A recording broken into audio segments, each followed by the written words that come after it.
I'm Alex from Board Game Co, and this is News and Week in Review, where we're going to dive into a variety of news pieces, the games of the week, the videos of the week, all of those things and more. Links and timestamps to everything down below. Also, excuse the mess on the table. I just got done finished playing Unstoppable, and I actually plan on diving into it more. We'll talk about these games at the end of the video, which, by the way, I said that last week, and then I didn't. I had the games on the table. For those of you who don't know, in the News and Week in Review, when I have the games on the table, these are just the games I plan on playing this week, generally speaking. Sometimes I get to them, sometimes I don't, but I usually talk about them at the end of the video. That's just why they're here. They're props. They're props that are relevant to the week, I guess. Anyways, last week I had the games on the table, said I would talk about them, then didn't. That just happens sometimes. This week, I'll hopefully remember to talk about these at the end. But the point is, Unstoppable. Unstoppable's on the table. Just got done, finished filming a gameplay. Well, just got done as relative. That was yesterday, and I didn't clean up since then, so I probably should do that. We'll get to that.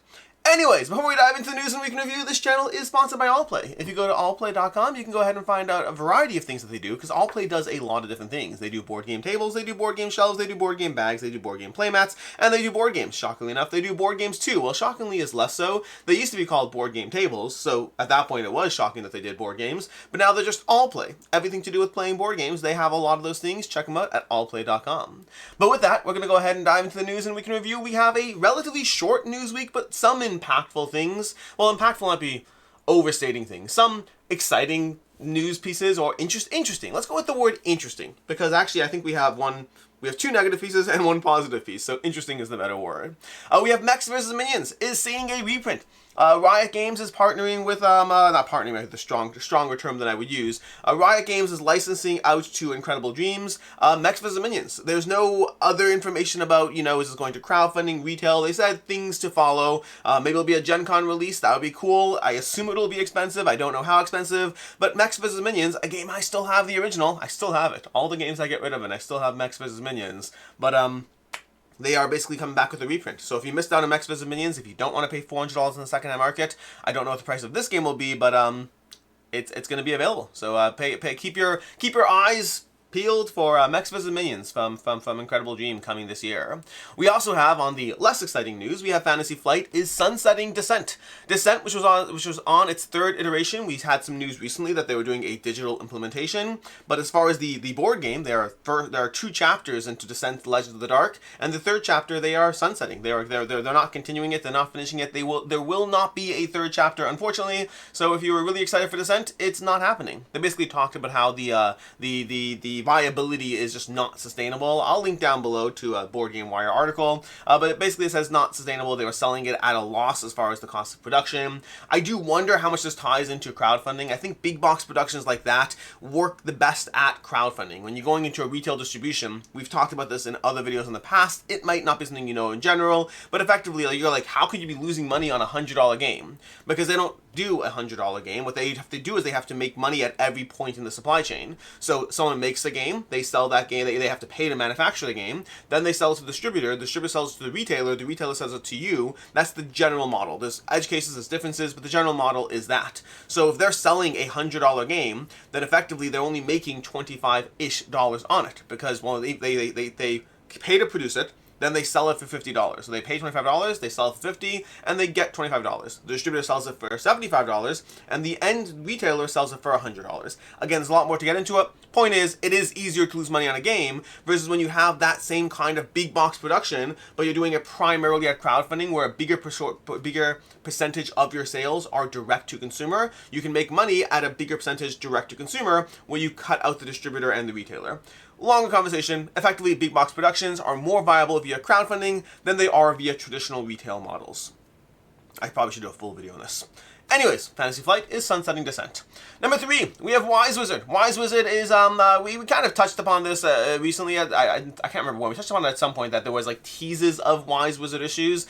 At this point, they were coming out and saying it in their crowdfunding updates, saying, hey, it sucks, like, because they talked about it when they had layoffs and all that. But they had updates recently where they're like, yeah, we've been going through financial troubles. We're going to do our best to deliver everything. I appreciate your patience. That's the basic message on a bunch of crowdfunding campaigns. So if you are waiting on some of your Wize Wizard stuff or whatnot, it sounds like they're in that phase where sometimes companies can deliver more things, sometimes they can deliver all things, and sometimes it doesn't work out. So I don't know which way things will go, but just it sucks. It sucks for the backers, it sucks for Wize Wizard, it sucks for, and I know backers who are upset at Wize Wizard will be like, what do you mean it sucks for Wize? Regardless of how they handled it, it sucks for everyone all around. It sucks for the industry in general. The whole crowdfunding model, when it doesn't work out, like companies fail all the time. The only problem is when companies fail in crowdfunding, it brings along a lot of people who paid money to get a product that they will never get. So the general model of a company not working out is a standard thing in life, unfortunately. It sucks, but it's unfortunate. It's just that at crowdfunding, it kind of drags more people along for that decline, which is less fun. More sucky. More sucky, less fun. That's the official tagline. Anyways, that's what we have for the news and week in review, which brings us to the videos of the week. Videos of the week we had in the general video category, we had games leaving and being added to the collection. That went up, I want to say, on Wednesday. Talking about the games being added. We had Druids of Adora in there. We had Shallow Sea, which I think I actually put in a bit ago, but I hadn't actually put it on my board, so now it's on my board. I do wonder, by the way, how often my internal accounting just forgets to count a game. Like when I say I have 200 games, what I mean by that is on my list, I keep a list on Notion. Notion's a software. On my list on Notion, I have 200 games, and whenever I see something that I'm like, oh, I never put that on my list, and then I have to deal with that. But it's 200-ish games, plus the fuzziness of not tracking things properly. But anyway, Druids of Adora got added, Shallow Sea got added, 2 more games got added, a bunch of games left. You can check it out if you want to see which games left. In general, there's a bunch of games that have left. There's going to be more games that are leaving. Games come and go all the time. I'm just trying to make the decisions about what is most likely to get played at any given point in time. Anyways, that was on Wednesday. On Friday, we had a video. I've been playing Factorio. I'm still playing Factorio. I played Factorio right before filming this video, in fact. But Factorio, I am at the point in the arc of the game where I think I'm slowly going to be easing back into doing more board game stuff. In fact, today, if my day goes as planned, I will be filing taxes. I'm not looking forward to that. And then I'll also be doing like 3 or 4 filmed gameplays. So I hope to dive more into the video stuff. I need to do more, not just content on games. Like, I mean, these videos, like games leaving, Factorio conversations, those are things that I enjoy more in general. But I happen to have a lot of games that I'm also liking playing. So like, I'm still, okay, longer conversations. Anyways, videos. So those are the videos that went up this past week. As far as the games covered this past week, we had 5 family-friendly games going up on Saturday. A bunch of family-friendly games, mostly lighter, fun things, nothing too impactful. We had Graft, which is fun and charming, but ultimately didn't stick around. We had, that was a review for Graft that went up on Saturday. We had a solo gameplay of Burgle Bros, which I really do enjoy, but again, a game has to be loved to be kept, not just liked, and Burgle Bros is a decently well liked, but it was not loved, so it did not stick around. But as a solo gameplay, if you want to check that out, the review went up like a week or 2 ago. Then we had an Oakspire review. I like Oakspire. I'm still in that phase where, like, how much do I like it? I don't know. Like, it's relatively short for the amount of game you get out of it. I am intrigued by the final copy of the game, and we'll see where it lands. Right now, Oakspire is in that middle zone for me. I gave it a tentative, it's a 3.5 or possibly a 4, depending on the final. Again, it's a prototype review. I'm always a little more, whenever I have something that's a drop, whenever I have like something that's on the cusp on a prototype review, I try to be mindful of like it could land in any direction. But for right now, it's a 3.5 out of 5. We had a review for the Malice of Light, the Malice of Light Adventures. I enjoyed it. There were some of the elements of the game are really thinky and really crunchy. I think there's a lot of satisfying moments, but ultimately it also feels a little abstracted as a dungeon crawler, which is the same problem I had with Street Masters. So again, it's a decent game. Gave it a 3.5 out of 5. There's things I like about it, there's things I like less about it. There's strong highs. It's not a medium. I said in this review, it's not like a medium. There's things I really like and things that are really not for me, and in the middle we got that 3.5. We had a review for Goa. Another 3.5. Go is a fine game. It's a fine game. I think I would have loved it a lot more years ago. As it is, I don't think it holds up as well for me. So it's good. I was excited for the new production. I was like, I'll finally play Goa.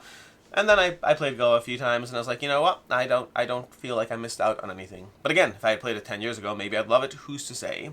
There was a Zombicide unboxing. Zombicide Dead Men Tales over here. I saw a comment. Someone said they missed the opportunity to call it Zombicide like Red Rum and continue the like White Death and all that.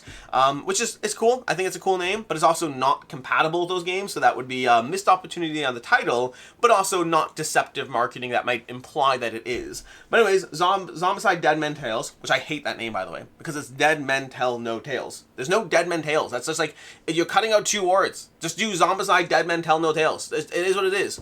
Tell no tales. Yeah, 2 more words. Anyways, the game itself I haven't played. I will have content for you this week. Random point as far as behind the scenes on things.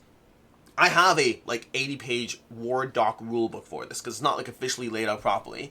I don't want to read an 80-page Word doc rulebook to cover the 7 changes that I actually need to know about, because there's not like a change guide right now in this. So like I have an upcoming like TTS session with them to learn just the changes. I don't want to read an 80-page. I'll read 80-page rulebooks all the time. I do it all the time, unfortunately. But I don't like doing it just to find the 7 changes from traditional Zombicides that I know already. So I have a TTS session coming up soon this week, at which point we'll be playing it, and I'll have hopefully preview content for you this week, and hopefully gameplay content for you next week. We will see how it all pans out.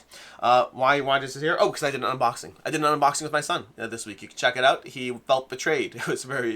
It's so interesting. He felt betrayed. Anyways, then there was a review for Garden Club went up. Garden Club was a part of that Petal and Garden Club. I reviewed Petal last week. Really enjoyed Petal. Garden Club, I started off enjoying it, and the more I played it, the less so. I feel it runs too long for the game that I get out of it. So, like, you know, it is what it is. Not all games are for all people. I gave Garden Club a 3 out of 5. And that brings us to today. Not today. That brings us to the games I've played this week. I played a bunch of games this week, as I usually do, but some of the ones that I'll talk about over here are Crusaders Thy Will Be Done. I dove into a TTS, a board game arena playthrough of Crusaders Thy Will Be Done, and I don't know if I love it. I don't know. I played it a long time ago, and then I got rid of it. So I don't think I loved it then. I liked it, but I got rid of it. I was like, you know what? You can't keep everything, which is a standard thing.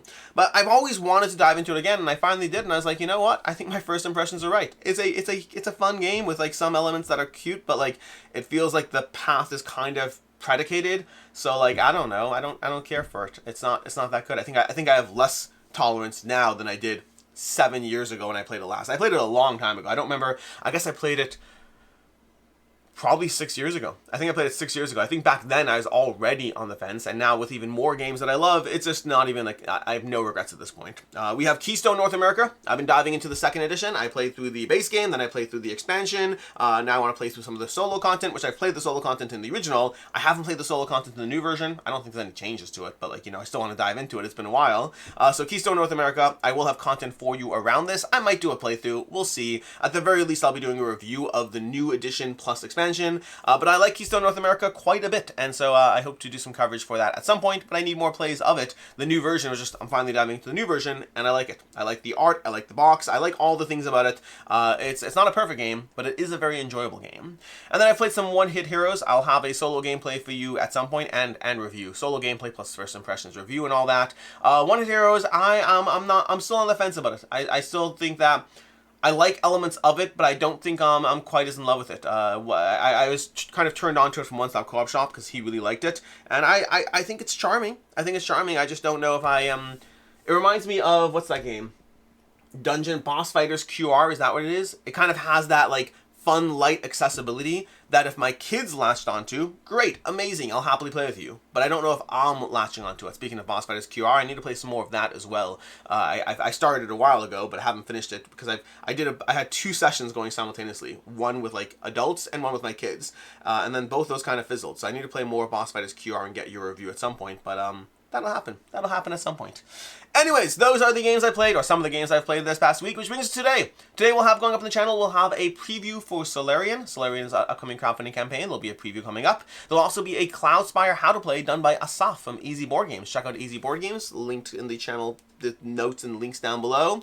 As far as next week, there'll be a bunch of content, a lot of gameplay stuff, so there'll be Dead Men Tell Tales, there'll be Unstoppable over here, there'll be a bunch of content around Unstoppable, because like they're sponsoring some, and then just playing more of it, because I want to. I like the Unstoppable system. There'll also, hopefully, there might, depending on the schedule, there might be a bunch of Slay the Spire content. I wanted to do more Slay the Spire content for Downfall, and just time ran out, but they will have a pledge manager, so I hope to do some more content around Slay the Spire as well. Basically, a bunch of games, solo, co-op, friendly, all those things. Which brings us to the games on the table. The games on the table. I didn't forget this week. We have Unstoppable and Dead Men Tales, which I just told you I'll be doing some content around these games over here in general. So these are games that I hope to be playing this week. Unstoppable, like my game plan is, as soon as I'm done with this video, to reset and dive into this again, because I've been doing, there's a 2-player gameplay that I'll be with Meg and myself playing as Carl and Princess Donut, because who else would you play as? So there's a 2-player gameplay that will be going up, but I'm also solo playing through a full run. Well, a full run, they only have 3 floors in the prototype, playing through the first 3 floors in the prototype. Then as far as this side over here, we have Onward. Onward will be launching this week as well. I've already played it once. I'll be diving into it again because I do that before reviews. So we actually, technically I played it 1.5 times, which is a different conversation. But anyways, I'll be playing Onward hopefully today after Unstoppable. And then Druids of Adora, I'm really hoping to get another gameplay of this in this week. We will see, because I want to get your review, because I like this game, but I need more plays before I can lock that in.